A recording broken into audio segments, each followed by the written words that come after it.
Olá, alunos. Meu nome é Fabiola. Bem-vindos a essa jornada assistência à saúde mental, a matéria de terceiro módulo de vocês. Vamos estar juntos trabalhando durante aí 12 aulas, tituladas como 12, mas na verdade são 11 aulas, uma destinada a trabalho, não deixando de ser aula. Então sejam muito bem-vindos e vamos iniciar as nossas atividades na nossa primeira aula. Falaremos sobre evolução histórica da assistência à saúde mental e da psiquiatria. Evolução histórica, como seria? É importante começar falando sobre o conceito normalidade, um conceito muito difícil de definir, a gente não tem uma definição, uma definição muito fácil no conceito normalidade, né? O que é normalidade? Vocês se consideram um indivíduo normal? Já pararam para pensar nisso? Conceituar normalidade não é algo fácil. Existem vários, como eu disse, vários conceitos ou definições de normalidade. E o primeiro critério que nós utilizamos, que se pensa, é que normalidade é a ausência de doença. O primeiro conceito, como que seria isso? Seria assim, quando você pensa em normalidade, você pensa que uma pessoa normal, né, dentro do nosso eixo de conhecimento, da área de saúde, do nosso foco de estudo, nós pensamos que uma pessoa normal é aquela que não tem doença, né? Ou ao menos tem ausência de sintomas, não tem sinais de doenças. Então, se nós definíssemos a normalidade dessa forma, o indivíduo não portador de um transtorno mental, ele seria uma pessoa sadia e portador não sadia, né? Mas não normal. Existe uma diferença entre saudável e normal, né? Por isso, alunos, peço que vocês reflitam comigo. Esse conceito de normalidade como ausência de doença, a pessoa que não está doente, então é uma pessoa normal, né? Ela não é um pouco falha? Esse critério não é precário? Pois baseia-se em uma definição negativa, ou seja, a normalidade é definida pelo aquilo que ela não é, pelo que lhe falta, né? Eu trouxe um outro, para nossa discussão em relação à normalidade, eu trouxe uma outra abordagem da Organização Mundial de Saúde, da OMS, outra definição, né? E ela vai definir a saúde como completo bem-estar físico, mental, social e não simplesmente como a ausência da doença. Então, pensem comigo, existe alguma pessoa que vocês conheçam ou vocês mesmos, vocês são plenos? Vocês encontram-se em todas as esferas saudáveis, em nível físico, mental e também social? É meio tópico, né? É meio tópico. Eu acredito que poucas pessoas se encaixariam nessa categoria de saudável. E aí nós cairíamos no que acabamos de falar, que aí uma pessoa normal é saudável e uma pessoa normal não é saudável, né? Entraríamos no foco de normalidade como ausência de doença. Não entraríamos? Então, por esse aspecto, essa definição de normalidade, essa definição, esse conceito, né, da OMS em relação ao que é saudável e essa plenitude também para mim é falho. Eu trouxe essas duas definições e poderia trazer inúmeras definições para demonstrar para vocês o grau de complexidade de você categorizar normalidade. Vai ter as questões culturais que divergem de país para país, né, de lugares, regiões, não precisamos nem sair do país para já começarmos a encontrarmos diferenças, né? Dentro da área de saúde, né, que é a qual nós nos encontramos e onde está a nossa área de estudo, dispomos de alguns critérios que irão ajudar a identificar esses padrões de normalidade, ou por melhor dizermos, né, anormalidades que são o DSM-5 e o CID-10. Então, vocês vão ouvir muito durante as aulas, nós vamos falar sobre DSM-5 e CID-10. E o que significam? Respectivamente, então, Manual de Diagnóstico Estatístico de Transtornos Mentais, que é o DSM-5, né? O 5 é referente à 5ª edição, significa que ele está hoje na 5ª edição, tá?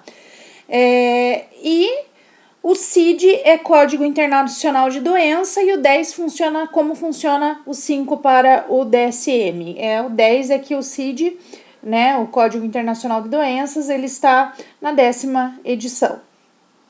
Enfim, alunos, a normalidade, ela poderá ultrapassar padrões estabelecidos pelo próprio indivíduo, né? Não só por padrões pré-estabelecidos por manuais, catálogos, enfim, né?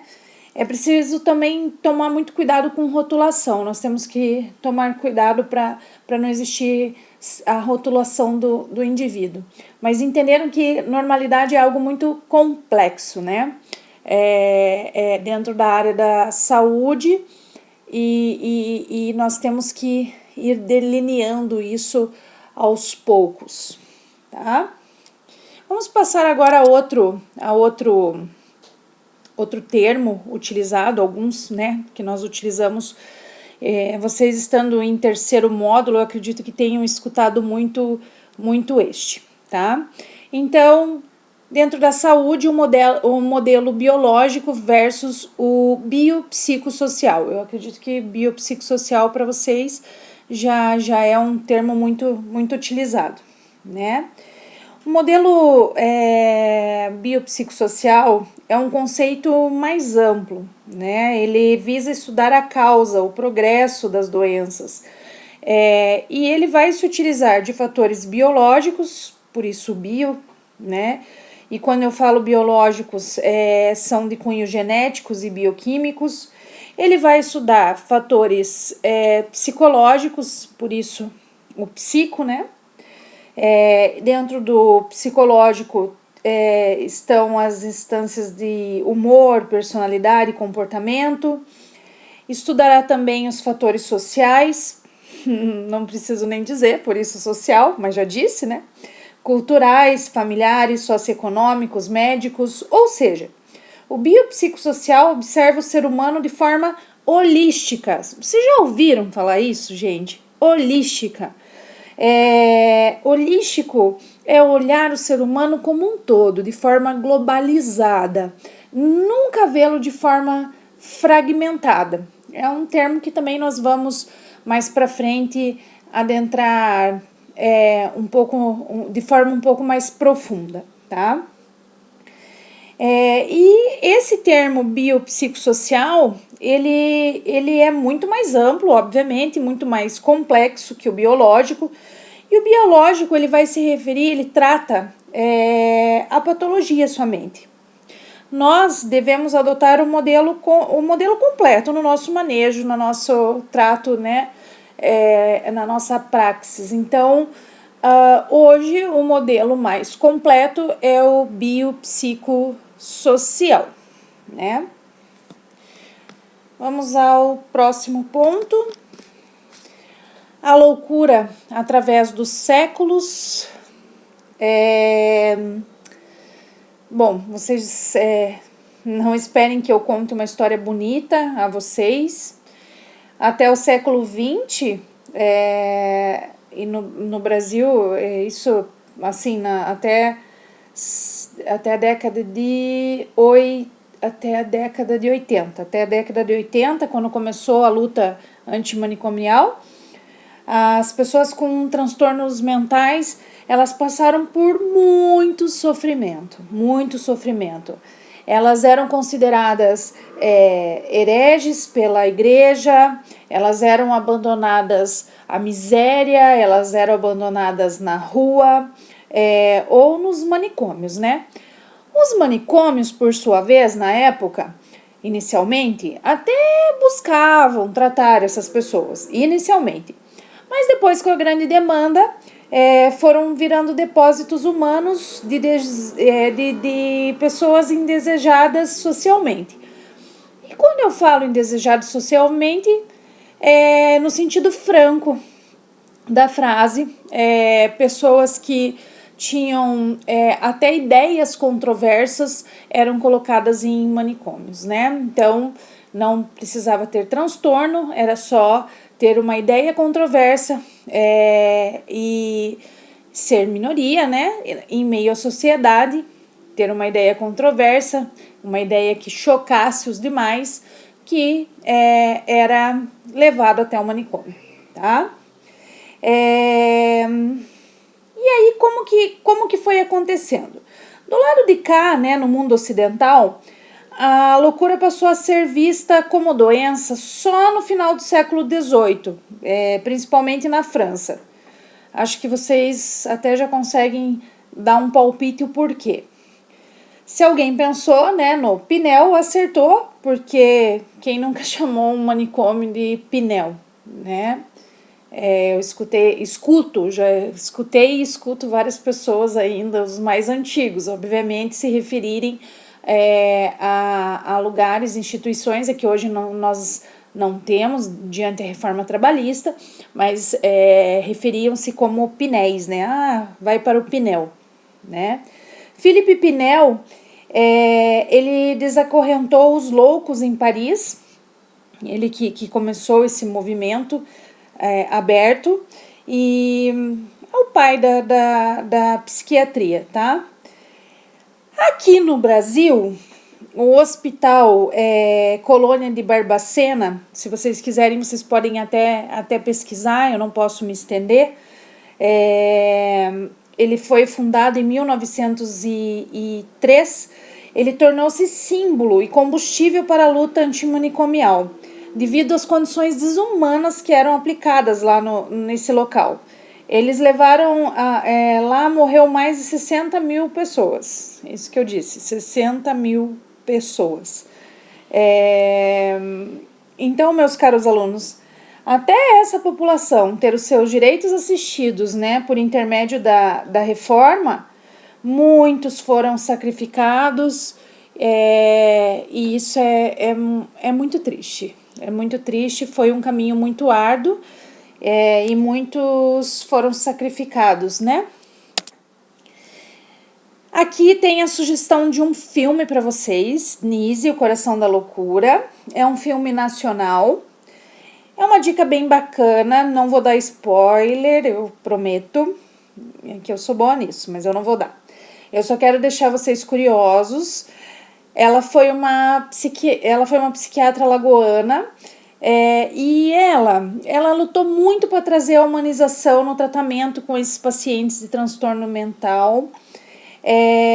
Ela foi uma das primeiras mulheres a se formar como médica no Brasil, então ela era fera. Uma das primeiras a implantar o tratamento com a arte, né, junto com os pacientes institucionalizados, que à época era permitido, né, animais, enfim. Ela é fantástica, super vale assistir. Eu quero deixar uma frase dela para vocês, é a minha frase preferida, super adoro, eu vou falar para vocês, tá? Que é da Nise. Não se curem além da conta. Gente curada demais é gente chata. Todo mundo tem um pouco de loucura. Vou lhes fazer um pedido. Vivam a imaginação, pois ela é a nossa realidade mais profunda. Felizmente, eu nunca convivi com pessoas muito ajuizadas. Ótimo, ótimo, né? Simplesmente fantástica. Então assistam, que ela é porreta, vocês vão adorar, tá? Seguindo, no período anterior à reforma psiquiátrica, qualquer pessoa que não seguisse os padrões impostos pela sociedade eram excluídas e acomodadas em manicômios. Eu até já dei uma breve introduzida ali atrás. Mulheres que engravidavam solteiras, não eram aceitas socialmente, filhos que faziam utilização de drogas, então acabavam indo para o manicômio por não serem aceitos socialmente, e lá, por exemplo, pessoas que utilizavam drogas e que iam para esses locais, eles ficavam todos juntos, eram os mesmos, praticamente o mesmo tratamento, então não tinha eficácia, era muito precário, muito complicado, né? Ou seja, a normalidade era confundida com padrões de moralidade. O que a sociedade não considerava moralmente aceito dentro dos padrões era considerado como loucura, né? Como convinha à sociedade. Seguindo, para finalizarmos, os métodos de tratamento naquela época eram métodos extremamente radicais. Era comum o uso de eletrochoque e lobotomia para tratamento dos pacientes. Não havia expectativa de reinserção da pessoa à sociedade, tá? Muitas vezes esse eletrochoque era usado de castigo, eles aplicavam como castigo e não como tratamento. Deixo aqui também a lobotomia, para quem não sabe, a intervenção cirúrgica onde é tirada a parte pré-frontal. Vocês vão ver, a gente vai ter uma introdução à anatomia, psicoanatomia, na verdade, uma neuroanatomia, e vocês vão ver que a parte pré-frontal, não que as outras não sejam, mas é uma parte extremamente importante, e eles retiravam um pedaço dessa parte pré-frontal cerebral do paciente, tá? Eu espero que tenha sido produtiva essa nossa primeira aula. Eu vou deixar também como sugestão no final da nossa aula aqui um link. Esse link vai falar um pouco sobre reforma psiquiátrica. Um pouco não, vai falar mais profundamente do que eu falaria. Levaria muito tempo falando sobre isso, então assistam, é legal para vocês verem esse percurso da reforma psiquiátrica. E eu quero deixar também, já deixei essa Nise e o Coração da Loucura, eu quero deixar uma outra proposta para vocês, que é a música do Raul Seixas, Maluco Beleza, para que vocês escutem e reflitam sobre a música e tudo que eu falei sobre normalidade e o que é ser normal, né? Reflitam, escutem, pensem, beijos no coração e fiquem bem. Até a próxima aula.